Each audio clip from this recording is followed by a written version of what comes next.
Bili na tayo ng cat food at papakainin po natin yung pusa doon. So yan, at pagkatapos nito ay maglilinis tayo ng bakuran doon sa landing pad.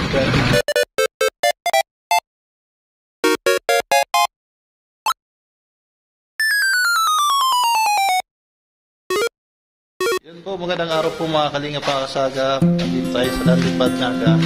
So ngayon po ay andito po si J. Brad at bantay po rito sa landing pad at habang umuwi po si Labaw at naiwan po yung alagang pusa at kay charge po kay J. Brad. So ngayon po ay bibili tayo ng cat food para sa Mingming ni Pao.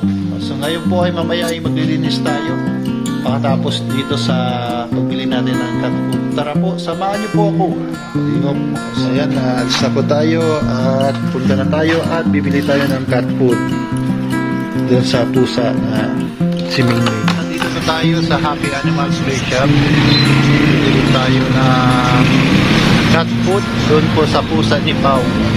Maraming mga ibon. Hello, shout out, shout out. Shout out mga ibon, batiin mo mga viewers dito nanonood. Wait. Oh yan, binati na kayo.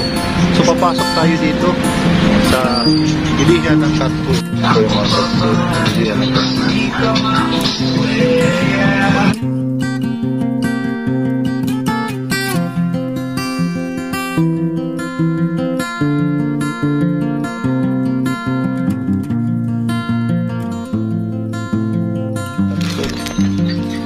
food. Tayo ng cat food at papakainin po natin yung pusa doon. So yan, pagkatapos nito ay maglilinis tayo ng bakuran doon sa landing pad. Kailangan panatili natin ang kalinisan para po. So nandito na tayo sa landing pad Naga at ito na nga po yung feeds or cat food. So mamaya po ay maglilinis tayo dito at medyo makulimlim po yung kalangitan. Yan, malungkot na malungkot yung kalangitan. So yan, lilinisin natin yung kapaligiran dito sa landing pad.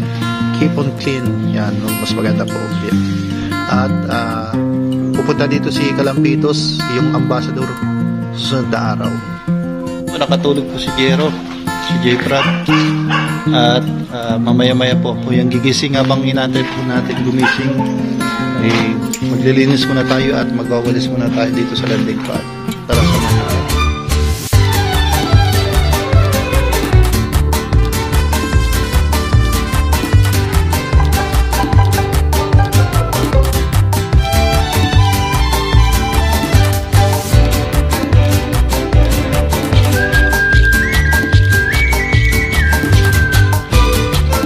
Tapon po natin to sa basurahan para malinis po at para hindi po pamahayan po ng mga lamok. Kasi po ngayon pong tagulan is mahilig po ang mga lamok manirahan po sa mga stagnant water. Kaya po nito ay kapag umuulan na stagnant po yung tubig. Kaya tanggalin natin to para iwas tayo sa lamok at iwas sakit at makaiwas tayo sa dengue. So ayan, maglilinis pa po tayo dito. So, yan, mamaya at nakatulog si J. Brad at pagod siya dun sa kanyang practice dun sa malapit na yung pista sa Barangay Lerma, yung tinatawag na Barakong Magayon. Isa si J. Brad sa contestant doon. Nakasali siya doon, siguro puyat na puyat siya dahil sa kapapractice, kaya nakatulog. So, yan, mamaya ay papasok tayo dyan.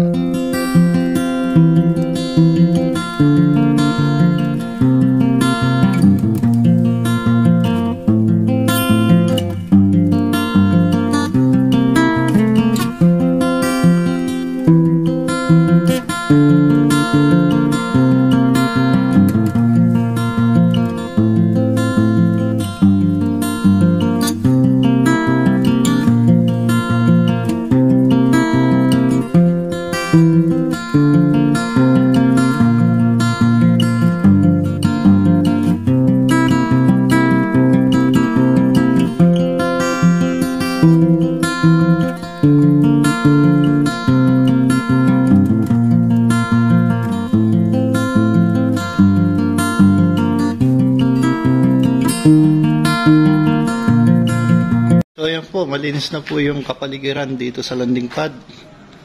Ayan. At natapon na natin yung nakatambak ditong mga karton para iwas lamok. At ito pong mga basura po nito ay ilalabas po natin. So, ayan, keep on clean at palaging malinis ang kapaligiran. Napaka-importante po yan. Ayan po yung landing pad dito po sa Naga. Yan, malapit na po pala yung ating kaarawan. Ilang araw na lang po sa August 8. So, baka dito kami mag-celebrate ni Kalampitos kahit simpleng salasalo, pansit lang. Pansit ba itong iluluto? Importante po ay hindi naman talaga importante yung handa. Ang importante naman talaga yung ibinigay ng Diyos ng buhay sa atin at nakabot tayo sa ganitong taon. So, lagi tayong magpapasalamat sa Kanya. Ano man, meron man o wala, pasalamat tayo. Yan.